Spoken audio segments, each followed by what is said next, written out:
Hey everyone, welcome to the Eat to Win show where sports nutrition meets peak performance. Get ready for expert insights, real stories, and tips to help you win with every meal. Let's dive in. Welcome to the Winner's Circle and the Eat to Win podcast show. I'm Tavis Piatoli, your host, and we're here to talk all about sports nutrition and how we help athletes win. Today, we're joined by dietitian Raphael Caruso. He's also an ISAC 1.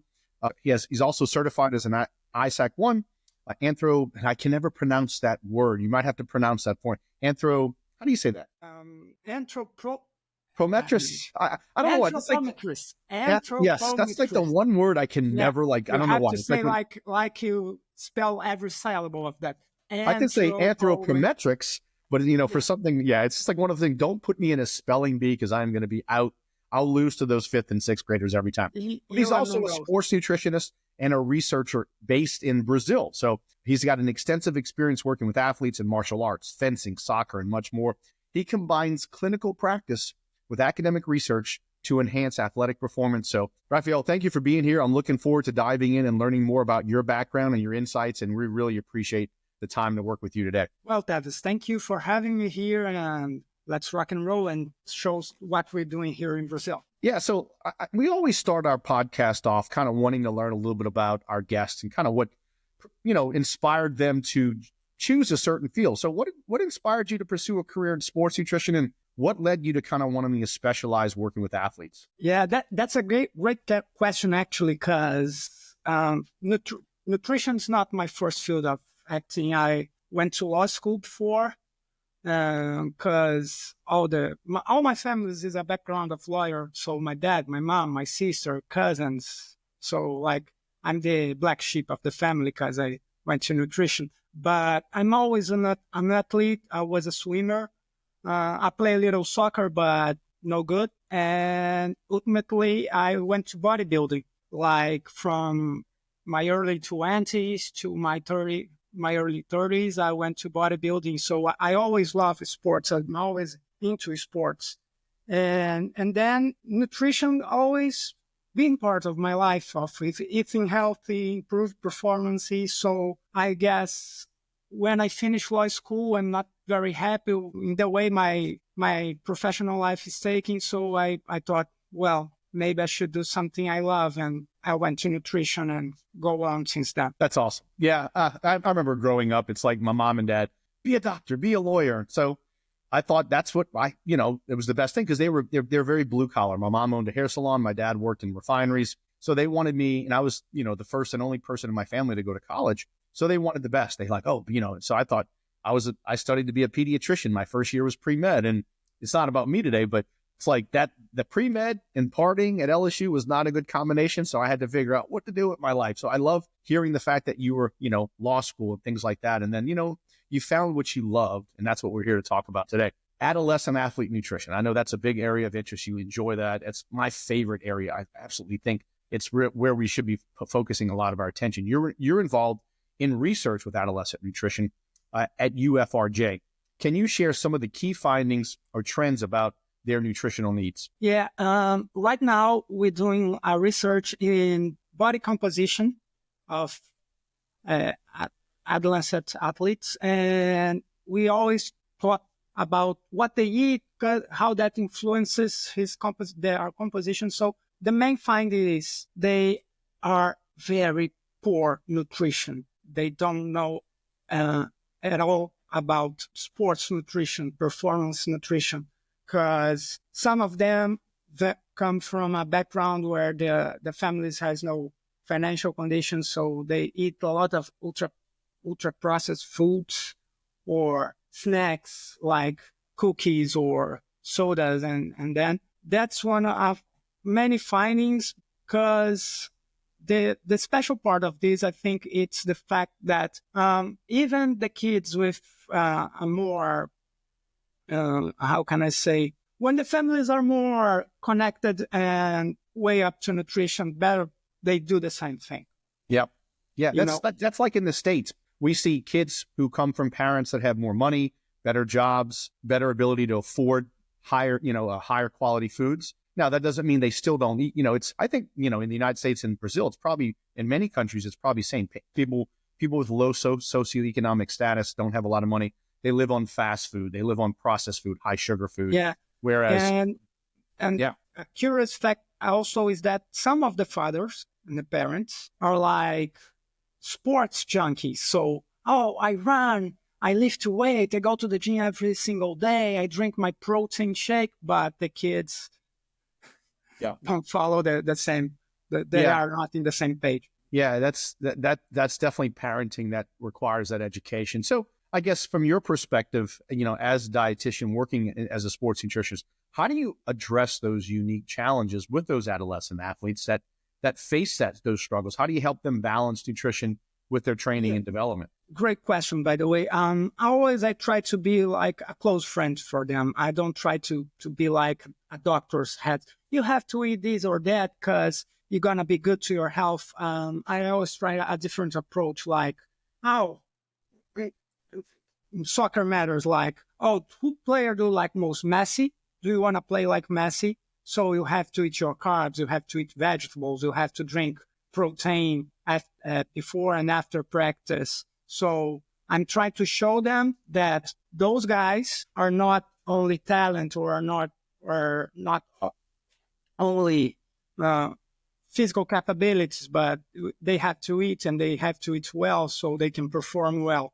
Because here in Brazil, for example, the soccer season is like a year long.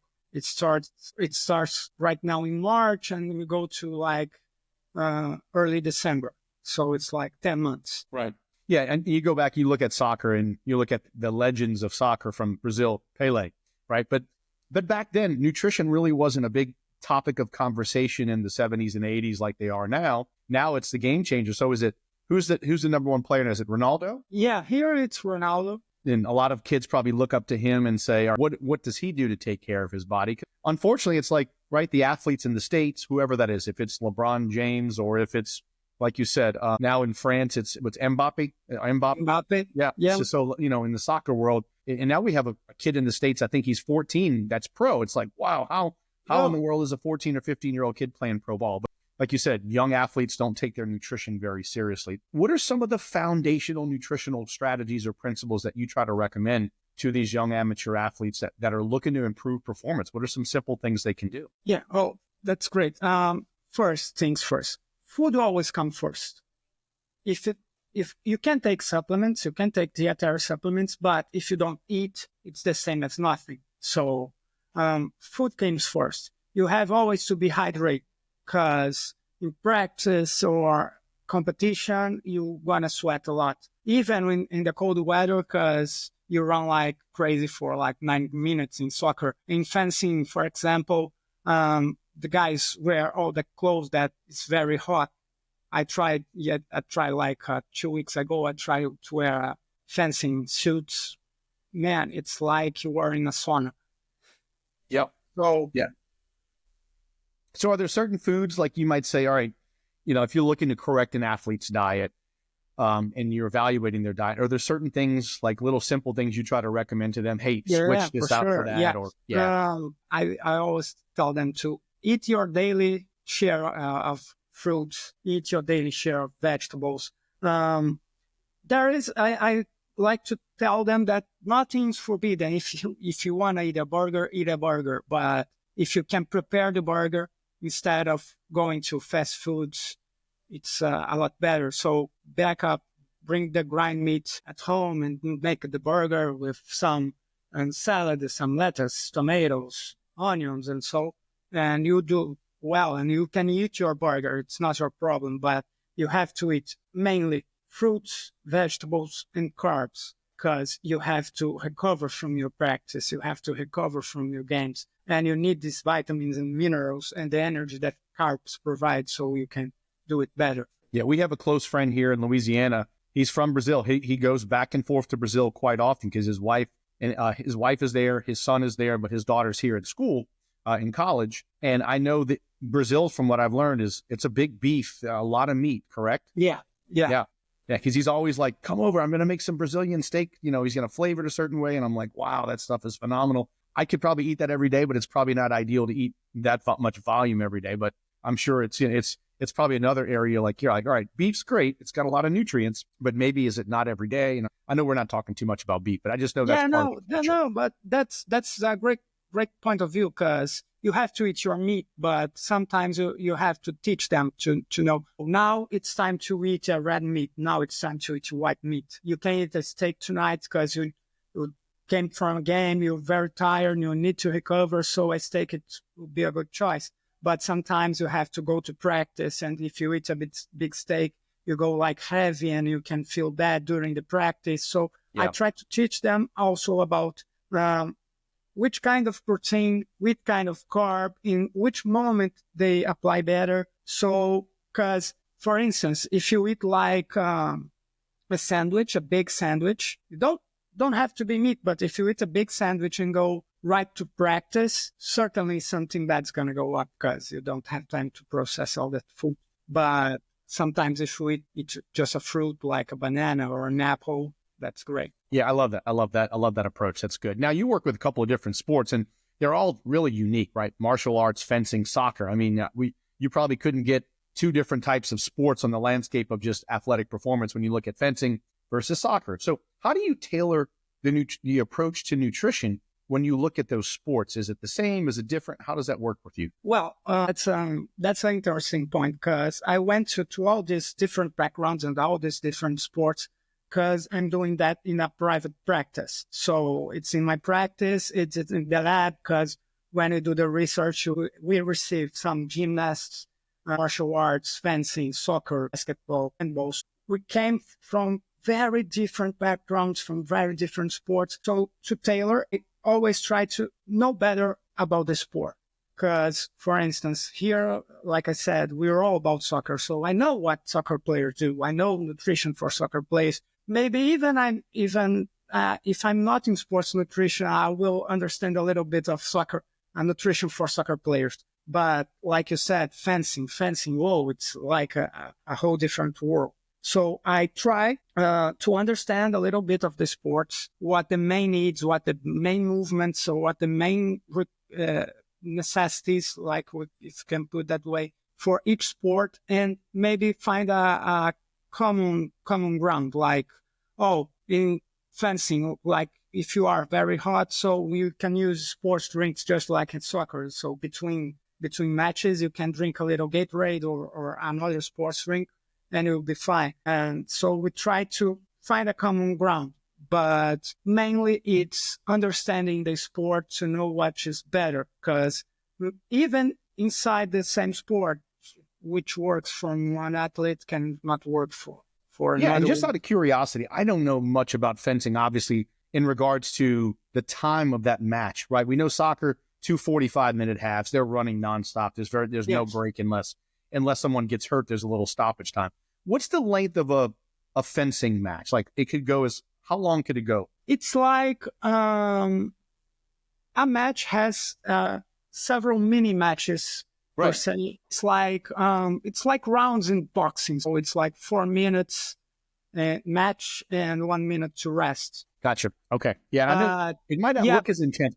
But like you do like you do like a match, and sometimes you have 10 minutes, but sometimes you have an hour to recover. But this match, if a very hard one, you can spend a lot of energy. So right, and like you said, they're wearing a lot of equipment, and it's kind of hot. Yeah, because the equipment, some movements are very explosive. So sometimes the guys jump to attack the opponent. So you need a lot of energy, a lot of strength to throw that blow in. So sometimes you spend a lot of energy in just 4 minutes. It's like some if you can compare, it's like so in the martial arts, like the UFC. So 3 minutes, 5 minutes that you are very intense, and then you stop for a while and go back, and so on and so forth. Yeah, you can see like in martial arts, or especially in like UFC, there's a lot of fatigue as they're just kind of holding each other just to kind of catch their breath and recover. Yeah. It's difficult. Yeah. Awesome. Stay with us as we take a short break to thank our sponsors. You're listening to the Eat to Win podcast with your host, Tavis Piatoli. Liquid Fuel is a new sports and hydration product formulated by a sports dietitian to give athletes the edge to train and compete longer. It contains the low glycemic carbohydrate platinose designed to keep blood sugar levels more stable to provide energy for 3 to 4 hours without the blood sugar crash seen in other leading sports drinks. Its unique 4-part electrolyte formula includes 50% of your daily magnesium need to optimize muscle function. Liquid Fuel is naturally sweetened, along with no artificial ingredients or colors. Currently being used by high school, collegiate, and professional teams, Liquid Fuel allows you to live life with the confidence knowing you're properly fueling your body. Visit drinkliquidfuel.com and use the code MSD10 to get 10% off your offer. All right, welcome back to the Eat to Win podcast, where we're talking with Raphael Caruso, sports dietitian, about sports nutrition strategies for athletes at all levels. Let's dive right back into this discussion. I want to kind of move into like things around supplements. I know I'm like you. I'm a food first sports dietitian, but there's a place for supplements at some point, depending on who that individual is. You mentioned a little bit about supplements earlier as an area of interest, but can you explain the role that supplements could play in enhancing athletic performance? Yeah, I think the supplement, it's like the game changing. But one warning to that, you have to need it. So if you eat well and you are amateur athlete, maybe you don't need supplements at all. But when you go to a pro level or a more elite level, supplements, it's what they change your game. Like this, for instance, you have to recover from long sessions of practice. You have to manage your immunity so you don't get sick or you don't get very much fatigue or have a lesion or so. So I'm very fan of supplements that can help you recover, like creatine, protein, some vitamins and minerals. I'm also good at, but mainly I use supplements that are approved for IOC. So yeah, we want to make sure that third party certified, tested. Yeah. Because right now we live in a time that every single day comes out a new dietary supplement. Oh, you have to take this, you have to take that. If you take that, it's better than your protein. You have to take half of the dose and do double the effect. You have to take this pre-workout so you can improve like you're gonna be a beast. So, but not every single time this works. Sometimes it's just the placebo effect talking. I mean, in young athletes, out of curiosity, do you see a lot of young athletes in Brazil? Like here in the States, we have a lot of young kids, high school kids, drinking energy drinks, taking pre-workouts. Is that kind of similar? Do you see that in Brazil as well? Yeah. Especially in soccer, because somebody takes, so they take too. Here, it's like that. It's like, oh, if Messi does it, I'm going to do it. If LeBron does it, I'm going to do it. Oh, my God, LeBron use like a dozen eggs a day in the breakfast. So I'm going to eat it a dozen eggs a day at the breakfast. So LeBron takes this kind of protein shake. So I'm going to. So, but they doesn't even know if that really works for them. Yeah, you're right. It's like if you say... I'm right now working on a paper about that, because in this research that we did, like 80% of the kids took supplements, but almost 95 doesn't know for they are taking these supplements. That's awesome data. Yeah, 80% are taking, but 95% don't know why they're taking it. And like you said, if they see Messi drinking anything, it's like, oh, that must be why he's performing so well. Or, LeBron's drinking or taking that supplement or mention something, because we know those athletes are paid. Like my daughter the other day, she plays volleyball, and she's like, she saw somebody drinking a soda, and she instantly, she's like, I know that person's not drinking that. They're getting paid a lot of money for that. And I'm like, exactly, because they're probably not drinking that soda on a regular basis because of the amount of money they're making. But anyway, let's talk about regional, cultural nutrition perspectives, right? Because every country's got different food intakes or food likes and things. In Brazil, how do those cultural and regional food preferences kind of shape some of the nutrition strategies that you create for your athletes? Yeah, sometimes what happens is we have to manage to make things work. So here in Brazil, a cultural food from the north part is tapioca. So sometimes at breakfast, the kids prefer to eat tapioca instead of bread or instead of other carb sources. Sorry. And that's like this, or the kind of fruit, because like US, Brazil is a huge country. So sometimes in the south side of Brazil, like It's a more, how can I put it? It's not so hot like here in Southwest, and I'm here in Southeast. So here in the summer, it's like very hot, like I told you before. So some fruits like strawberries, blueberries, raspberries, this kind of fruit doesn't come so often. Those don't come in so easily. But in the south, that works great. North, some fruits that are very popular here, like acai. Yeah, so sometimes in north side of the country, they eat acai like a meal, like in lunch with rice. But here, like but it's the fruit, not that, because you can eat the fruit, acai fruit, or you can make like a shake with the pulp, and so that's what we eat here. So that's a more sweet side of it.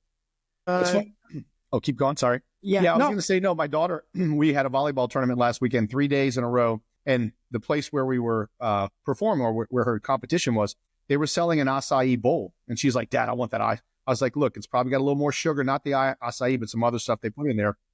It had some granola, it had some berries, and some stuff that had really good recovery. But I was like, all right, after a couple of games, that's a good place to have those extra carbs. And I mean, she loved it. They had some peanut butter in there as well. So yeah, it was really good. I'm glad you mentioned it. Yeah, about the acai, it's interesting because it's a source of fat, but it's a good kind of fat. So if you have to eat it and you need your energy, you need to recover, like you said, a little bit of acai, a little bit of granola, some berries. Whoa, that's a great recovery, post-game recovery meal to do, because you don't have to eat that much and you're going to restore that. But you have to take care. You have to look out, because sometimes these kinds of bowls comes the acai with a lot of sugar. So excellent. Yeah.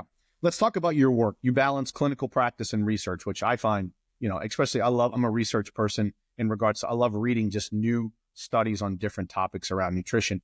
You divide your time between that clinical practice and research. How do these roles complement each other in the way you work with athletes? Well, like you said, they complement each other. So sometimes we're thinking some theories at the lab, and I try to put on a patient to test it out, because sometimes you just have to need it. So sometimes you learn some new form of taking the body composition. Oh, let's try this one, because sometimes it's take a little less time, and you go to use some equation instead of others. So when you do this research, I always try to bring the research to the practical side of it. So sometimes what I propose to my patients, grown-ups, adolescents, or whatever, it's like that. Oh, I'm studying a new form of caffeine.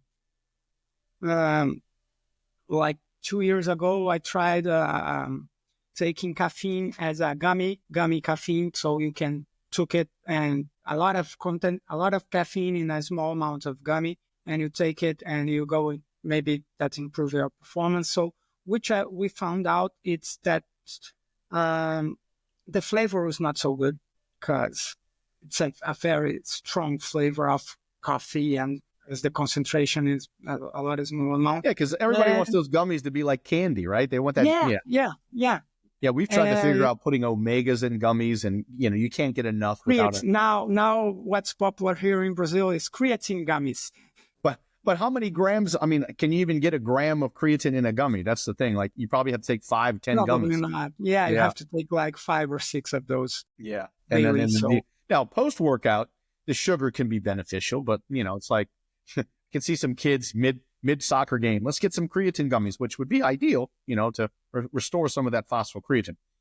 Are there any trends, let's say, in sports nutrition and research that excite you the most? Any areas that you just really love to learn about? I love this part of body composition, and trying to, right now, my master's project is about like developing a food frequency questionnaire for adolescent athletes, especially for athletes, because I think in that way we can map exactly how an adolescent athlete works. So, because it's not a kid, it's not a regular kid. Like you said, your daughter, she plays volleyball. She's not a regular kid that plays sports for fun.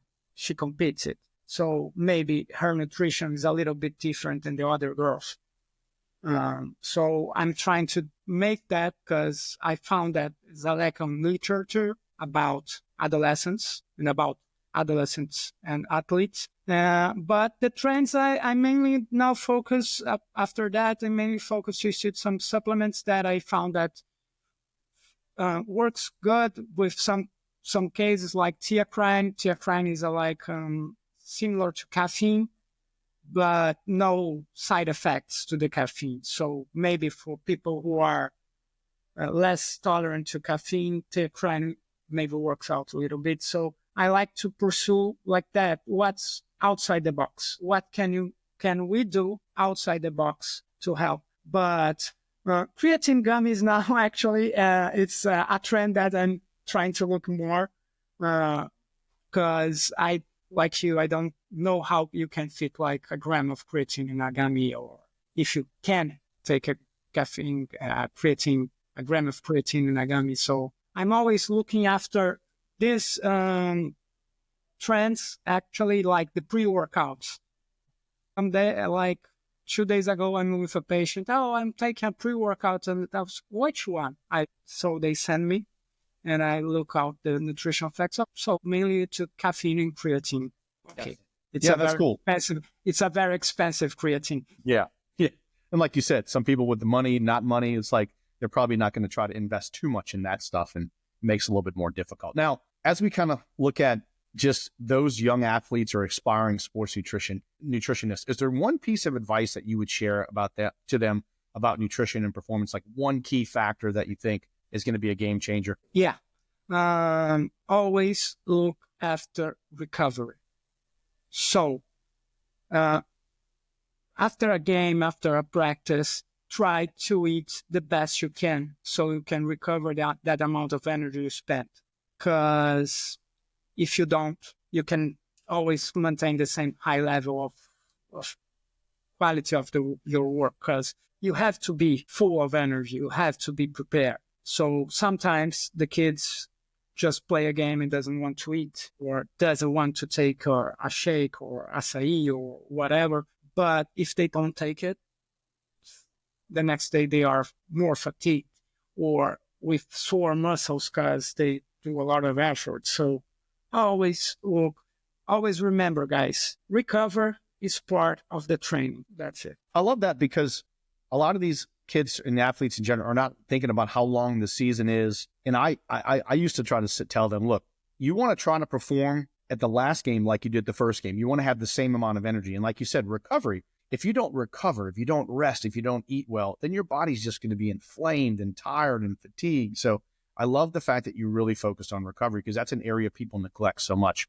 Coaches, we know coaches can be a big part of the problem when it comes to telling kids to do things, because kids look up to coaches and whatever those coaches, and I look at my daughter and she's like, coach said this and this. And I'm like, all right, I might agree with some of those things, but other things like, I don't agree with that. And it's hard to kind of tell a young athlete, coach is wrong. But how can athletes and coaches work together to kind of prioritize nutrition to achieve better results on and off the field? Yeah, I think that's not only athletes, coaches, and Parents, nutritionists. It's like a synergic team, a synergic multidisciplinary team, because you need coaches, you need assistant coaches, you need physiotherapists, you need nutritionists, you need physiologists, because these guys should be open to what we said, because maybe some of these coaches just talking about what they heard from a colleague or a peer, and then, oh, I give some caffeine to my guys pre-game and it works great, but it works with that guys, but will not necessarily work for your crews. These guys have to be open to hear what we have to say. And okay, they can express their point of view, but in my case, when I talk to the coaches, I try always to show them, look, if you go in that way, we're going to do better than we did last time. So I try to keep this open doors policy with the coaches. And I have to talk to them a lot. If you have my number, call me. Any problem, you call me. Or if you want, I go to the practice and we see what we can make. So I think that like a synergistic crew, a synergistic athletic department, and we have to talk every day about everything, because maybe, like you said, the point of view of the coach maybe makes sense. But yeah, it's important, like you said, to have that good working relationship with that coach, because it's only going to make the athlete and the whole outcome of the result so much better. I've seen some coaches and medical staff, sports med staff, not just get along, strength and conditioning, and it just really makes it a difficult relationship. A couple of more questions, just last two questions. You talked about recovery as being a key piece of advice, but is there one key takeaway, Raphael, that you would like our audience to remember about sports nutrition and its impact on performance? Yeah. I think the main takeaway is, guys, always food first. Even if you're talking about practice or recovery or anything, always food first.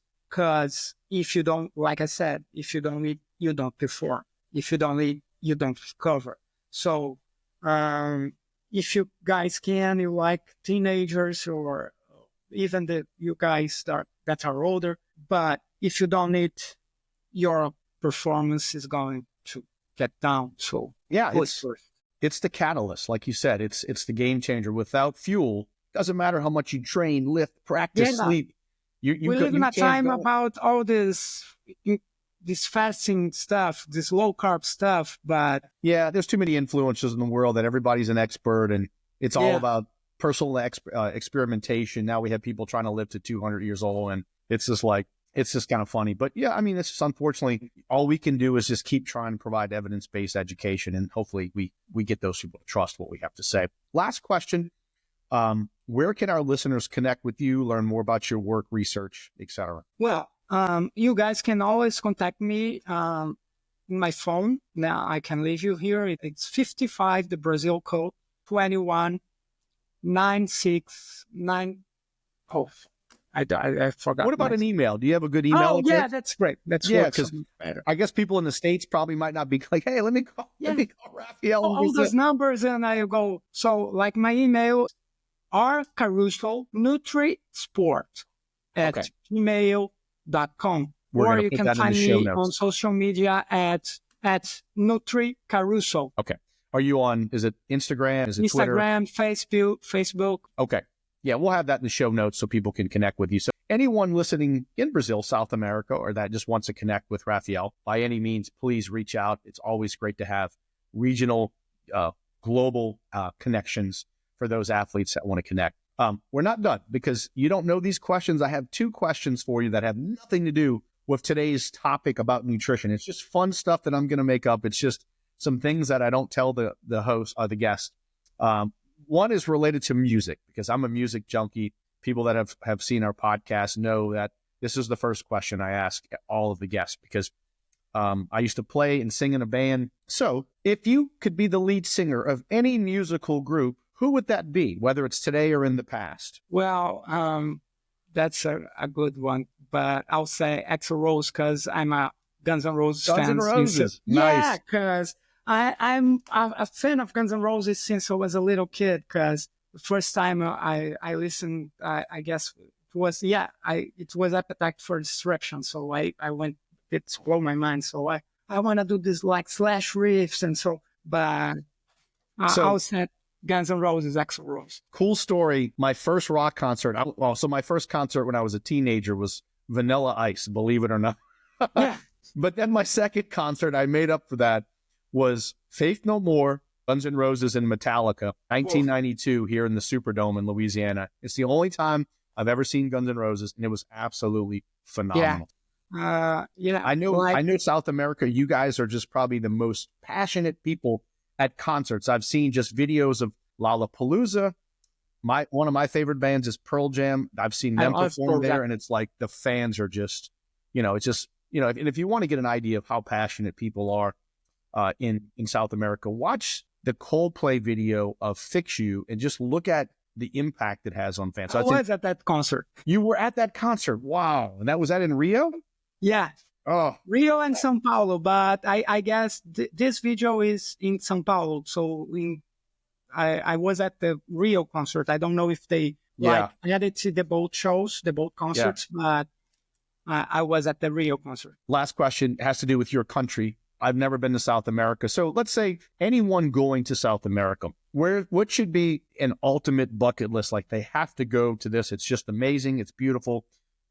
Is it Brazil? Is it Argentina? Where would you say that it's a must visit? Well, I'm a real crazy about beaches. So the Rio de Janeiro beaches are amazing, but we have a small part of most on the countryside, like it's a shore thing, a little city called Arraial do Cabo. It's like the Caribbean Sea.